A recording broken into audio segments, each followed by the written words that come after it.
ಇನ್ನು ಜೆಡಿಎಸ್ ಅಭ್ಯರ್ಥಿಗಳ ವಿರುದ್ಧ ಕಾಂಗ್ರೆಸ್ ಕದನ ವಿರಾಮ ಘೋಷಣೆ ಮಾಡಿದೆಯಾ ಅಂತಕ್ಕಂಥ ಪ್ರಶ್ನೆ ಮೂಡ್ತಾ ಇದೆ. ಕೆಲವರನ್ನ ಟಾರ್ಗೆಟ್ ಮಾಡಿ ಮಾತನಾಡಬೇಡಿ ಅಂತ ಸೂಚನೆ ಹೋಗಿದೆ ಎಲ್ರಿಗೂ ಕೂಡ.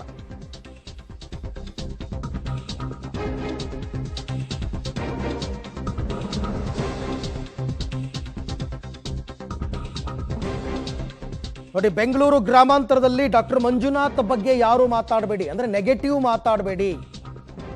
ನಮ್ಮ ಟಾರ್ಗೆಟ್ ಏನಿದ್ರು ಕುಮಾರಸ್ವಾಮಿ ಮಾತ್ರ. ಜೆಡಿಎಸ್ ಮತ್ತು ಕುಮಾರಸ್ವಾಮಿಯನ್ನ ನಾವು ಮಾತನಾಡೋಣ ಹೀಗಂತ ಕಾಂಗ್ರೆಸ್ ನಾಯಕರಿಗೆ ಡಿ ಕೆ ಶಿವಕುಮಾರ್ ಸೂಚನೆ ಕೊಟ್ಟಿದ್ದಾರೆ. ಹಾಗೇನೆ ಮೈಸೂರಿನಲ್ಲೂ ಕೂಡ ಒಡೆಯರ್ ವಿರುದ್ಧ ಯಾರು ಏನು ಮಾತಾಡಬೇಡಿ, ಅದು ಮತ್ತೆ ನೆಗೆಟಿವ್ ಆಗುತ್ತೆ ನಮಗೆ ಹೀಗಂತ ಮೈಸೂರಿನ ನಾಯಕರಿಗೆ ಸೂಚನೆ ಕೊಟ್ಟಿದ್ದಾರೆ ಮುಖ್ಯಮಂತ್ರಿ ಸಿದ್ದರಾಮಯ್ಯ. ಯಾಕೆಂದ್ರೆ ಇದೊಂಥರ ಬೆಣ್ಣೆನಲ್ಲಿ ಕೂದಲು ತೆಗೆದಷ್ಟು ಸೂಕ್ಷ್ಮವಾದ ವಿಚಾರ. ಕೆಲವರಿದ್ದಾರೆ ಮಾತಾಡ್ತಕ್ಕಂಥವ್ರು, ಬೇಕಾದಷ್ಟು ನಾಲ್ಗೆ ಹರಿಬಿಡ್ತಾರೆ. ಆ ಥರ ಮಾತನಾಡೋದ್ರಿಂದ ನಮ್ಮ ಪಕ್ಷಕ್ಕೆ ಡ್ಯಾಮೇಜ್ ಆಗುತ್ತೆ, ನಮ್ಮ ಕ್ಯಾಂಡಿಡೇಟ್ಗೆ ಡ್ಯಾಮೇಜ್ ಆಗುತ್ತೆ.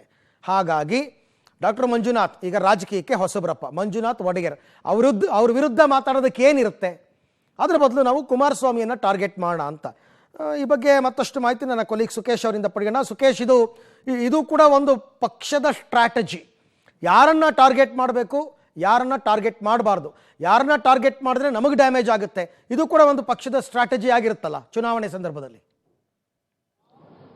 ಖಂಡಿತ ಹೌದು ಅರವಿಂದ್. ಯಾಕಂದ್ರೆ ಈ ಬಾರಿ ಬೆಂಗಳೂರು ಗ್ರಾಮಾಂತರಕ್ಕೆ ಬಂದ್ರೆ ಅಲ್ಲಿ ಸಂಸದ ಡಿ ಕೆ ಸುರೇಶ್ ಅವರ ಎದುರಾಳಿ ಅಭ್ಯರ್ಥಿ ಡಾಕ್ಟರ್ ಮಂಜುನಾಥ್, ಅಂದ್ರೆ ಅವರು ರಾಜಕಾರಣಕ್ಕೆ ಸಂಪೂರ್ಣ ಹೊಸಬರಾಗಿದ್ರು ಕೂಡ ಅವರ ಸೇವೆ ಅಥವಾ ವೈದ್ಯಕೀಯ ಕ್ಷೇತ್ರದಲ್ಲಿ ಅವರು ಮಾಡುವಂತಹ ಸೇವೆ ಮತ್ತು ಜನಸೇವೆಯ ಜೊತೆಗೆ ಸರಳತೆ ಮತ್ತು ಸಜ್ಜನಿಕೆ ಇವೆಲ್ಲವೂ ಕೂಡ ಪ್ರಮುಖ ವಿಚಾರ ಆಗುತ್ತೆ ಈ ಬಾರಿ ಚುನಾವಣೆಯಲ್ಲಿ ಅನ್ನುವಂಥದ್ದು. ಹಾಗಾಗಿ ಅವರ ಬಗ್ಗೆ ಇರುವಂತಹ ಇಮೇಜ್ಗೆ ವಿರುದ್ಧವಾದ ರೀತಿಯಲ್ಲಿ ರಾಜಕೀಯವಾದಂತಹ ವಾಗ್ದಾಳಿಗಳನ್ನ ಮಾಡುವಂಥದ್ದು ಎದುರಾಳಿಗಳಿಗೆ ಅದು ಹಿಂದೇಟಾಗುವಂತ ಸಾಧ್ಯತೆ ಇರುತ್ತೆ ಅನ್ನುವಂಥ ಲೆಕ್ಕಾಚಾರದಲ್ಲಿ ಬೆಂಗಳೂರು ಗ್ರಾಮಾಂತರ ಭಾಗದ ಎಲ್ಲ ನಾಯಕರುಗಳಿಗೆ ಸೂಚನೆಯನ್ನು ಕೊಡಲಾಗಿದೆ. ಯಾವ ಕಾರಣಕ್ಕೂ ಕೂಡ ಡಾಕ್ಟರ್ ಮಂಜುನಾಥ್ ಅವರನ್ನ ಟಾರ್ಗೆಟ್ ಮಾಡಿ ಏನನ್ನೂ ಬಹಿರಂಗವಾಗಿ ಮಾತಾಡಬೇಡಿ, ಏನಿದ್ರು ಬಿಜೆಪಿ ನಾಯಕರು ಜೆಡಿಎಸ್ ಕುಮಾರಸ್ವಾಮಿ ಈ ರೀತಿ ಟಾರ್ಗೆಟ್ ಮಾಡಿ ಏನ್ ಬೇಕಾದ್ರೂ ಮಾತನಾಡಿ ಅವ್ರ ವಿಚಾರ ಬೇಡ ಅನ್ನುವಂಥದ್ದು. ಇದೇ ಸಮಸ್ಯೆಯನ್ನು ಕಾಂಗ್ರೆಸ್ ಎದುರಿಸ್ತಾ ಇರುವಂಥದ್ದು ಮೈಸೂರಿನಲ್ಲಿ. ಯಾಕಂದ್ರೆ ರಾಜ್ಯದಲ್ಲಿ ಮೈಸೂರು ರಾಜಮನೆತನದ ಬಗ್ಗೆ ಅವರದೇ ಆದ ಒಂದು ಗೌರವ ಮತ್ತು ಘನತೆಯನ್ನು ಹೊಂದಿರುವಂಥದ್ದು ಮತ್ತು ಜನರಿಗೂ ಅದೇ ರೀತಿ ಒಂದು ಪ್ರೀತಿ ಅಭಿಮಾನ ಇದೆ. ರಾಜಕಾರಣಕ್ಕೆ ಅವರು ಬರ್ತಾ ಇದ್ದಾರೆ, ಚುನಾವಣೆಗೆ ಸ್ಪರ್ಧೆ ಮಾಡ್ತಿದ್ದಾರೆ ಅನ್ನೋ ಗೌರವ ಪರವಾದ ವಿರುದ್ಧವಾದ ಮಾತುಗಳು ಕೂಡ ಕೇಳಿ ಬಂದಿರಬಹುದು.